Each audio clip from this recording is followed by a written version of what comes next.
जय महाराज जी की। सत्संग कभी नहीं छूटेगा। मेरा नाम विपुल कुमार सिंह है और मैं बेंगलुरु कर्नाटक का रहने वाला हूँ।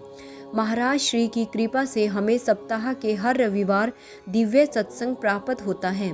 पहले तो मैं भाग भाग कर सत्संग सुनने जाता था, लेकिन फिर आलस कहे या शैतानी मन का खेल, मेरा सत्संग कार्यक्रम में जाना लगभग छूट ही गया। मैं रविवार के दिन देर तक सोया रहता था। अंतरात्मा बार बार झकझोरती थी, सत्संग में जाना गुरु महाराज जी की आज्ञा है और तुम गुरु आज्ञा की अवहेलना कर रहे हो। तुम्हें कल सत्संग में जाना ही होगा। लेकिन अगले दिन मन इतना हावी हो जाता था कि अंतरात्मा की पुकार एकदम मध्यम हो जाती और मेरा सत्संग छूट जाता।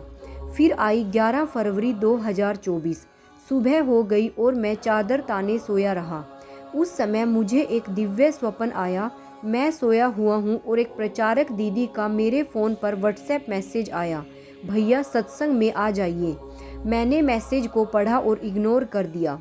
फिर से मैसेज आया, भैया थोड़ी देर के लिए ही आ जाइए, पर सत्संग कार्यक्रम में अवश्य आइए।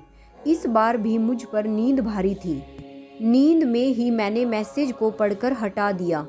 एक बार, दो बार, 3 बार, न जाने कितनी बार मुझे सत्संग में आने का बुलावा आता रहा और मैं उसे इग्नोर करता ही रहा। अब स्वयं गुरु महाराज जी मुझे उठाने के लिए आए। वे मेरे सिरहाने खड़े थे और बोले, विपुल अब क्या मुझे ही तुम्हें बुलाने आना पड़ेगा। मैंने तुम्हारे लिए कितने संदेश भिजवाए, लो अब तो हम भी तुम्हें बुलाने के लिए आ गए। अब तो सत्संग में आ जाओ। सच कहूँ, मैसेज की तरह महाराज जी की बात को भी अनसुना कर मैं फिर से सोने का प्रयास करने लगा। गुरु महाराज जी की दयालुता तो देखिए, उन्होंने बड़े प्रेम से मुझे फिर से उठाया। उठो विपुल उठो, जल्दी उठो। इस बार उनकी इस आवाज़ पर मैं थोड़ा उठकर खड़ा हो गया। इतने में ही फिर से फ़ोन पर मैसेज आया, भैया थोड़ी देर के लिए ही आ जाइए। मैंने सोचा क्यों ना मैं अपने मैसेज को कुछ देर के लिए म्यूट ही कर दूं।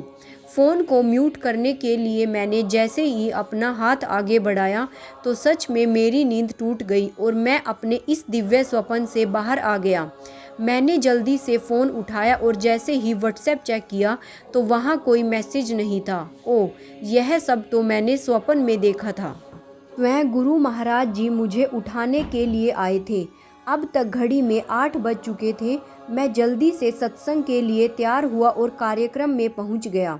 सत्संग में उन्हीं प्रचारक दीदी की सेवा थी जिनका मुझे स्वप्न में मैसेज आया था। सत्संग समाप्ति के पश्चात मैंने दीदी को और गुरु महाराज जी को थैंक यू कहा, क्योंकि मैं सत्संग में आया नहीं था, मुझे लाया गया था। पर अब से मैं ध्यान रखूंगा कि मेरा सत्संग कभी नहीं छूटे। जय महाराज जी की। अपना रास्ता स्वयं बनाए, क्योंकि हम अकेले पैदा होते हैं और अकेले ही मृत्यु को प्राप्त होते हैं। इसलिए हमारे अलावा कोई और हमारी किस्मत का फैसला नहीं कर सकता। गौतम बुद्ध।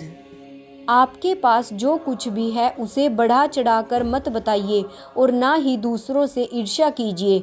जो दूसरों से ईर्ष्या करता है उसे मन की शांति नहीं मिलती। लॉर्ड बुद्धा।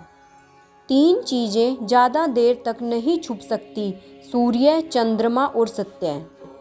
भाइयों और बहनों, ऐसे ही दिव्य अति दिव्य अनुभवों का रोज़ आनंद लेने के लिए मेरे चैनल को सब्सक्राइब और वीडियो को लाइक और शेयर करना मत भूलिएगा।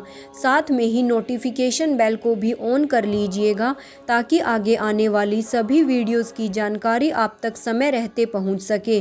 और कमेंट बॉक्स में जय महाराज जी की लिखना मत भूलिएगा। जय महाराज जी की। ओम श्री आशुतोषाय नमः। बोलिए आशु पिता भगवान की जय।